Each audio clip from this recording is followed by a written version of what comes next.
Yeah, for anybody who takes this big step of leaving one country where you spend most of your childhood and upbringing into a foreign land, I think it's pretty overwhelming for somebody to take that step. There are 101 questions, uncertainties, anxiety.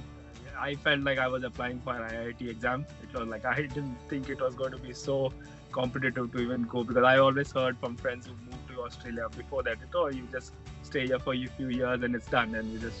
But then, when at least during this time, when we see it's so competitive, the point system they made it so difficult for people to get PR. I just thought it's never going to happen no more. So if you ask me, even after doing all this journey, and if I again have to do it, I will again go with a immigration agent who's trustworthy, and I would look at somebody who's not just transactional, because there are a lot of immigrant agents who just take your documentation and your money, and that's it. But if there's someone who's part of this journey, who I feel comfortable, and I say that yes, they're not here just to take that doc form from me and just fill to the checklist, but to guide me after. And especially if somebody was there before, I would have done this much earlier. I did this way late in my journey because of Honeywell it happened. But if I was somebody told me about Australia, why Australia, and the opportunities out there, and what happens once you come there, if you don't have friends and relatives, I'm sure there are so many people in India who would love to live in Australia but have no clue about it.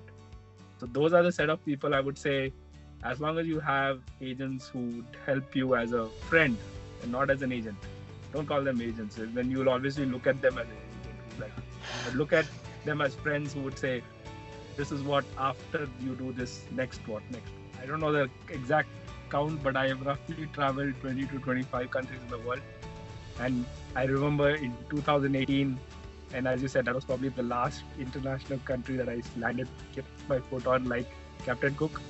And the day I reached there, I just said, this is it, man. There was something in this country that it's the weather, it's the people. I just said, this is it. And from that day onwards, it was like I just had to be here. Like I had to be. Again, it's people who come from India. I can speak only from India point of view. They have a set mindset because the structure, the industry is very different from Australia. That said, doesn't mean that there are no opportunities in Australia. There are skills, and there's a huge requirement of some skills which are they don't have people.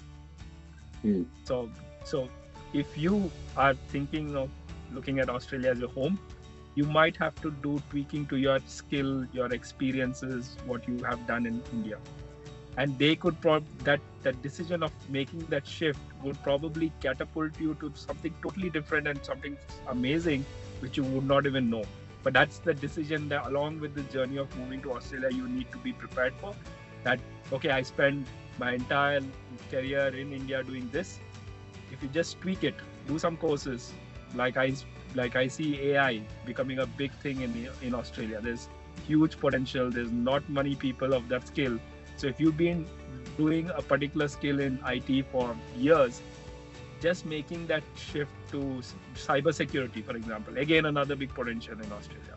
So if you kept doing the same thing in India and without upskilling yourself, you might say, oh, there's no opportunity in Australia. But making that informed idea that what's it that Australia needs today, and just making that few, and there are so many courses that Australian government themselves offer on TAFE that will probably give you that skill.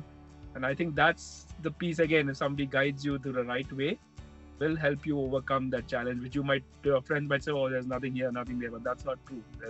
There are opportunities there, just you need to maneuver your path to get to that place. I've never heard of something called granny house. Now, that's a concept in Australia, and it's basically a house behind a house. And affordable, if you're even with a family, you can live in a granny house. That concept nobody can even comprehend there's something like a granny house. There's something called, flatmates. Like if you're by yourself, bachelor, live with a group of friends for fun, youngsters, it just brings back your college life.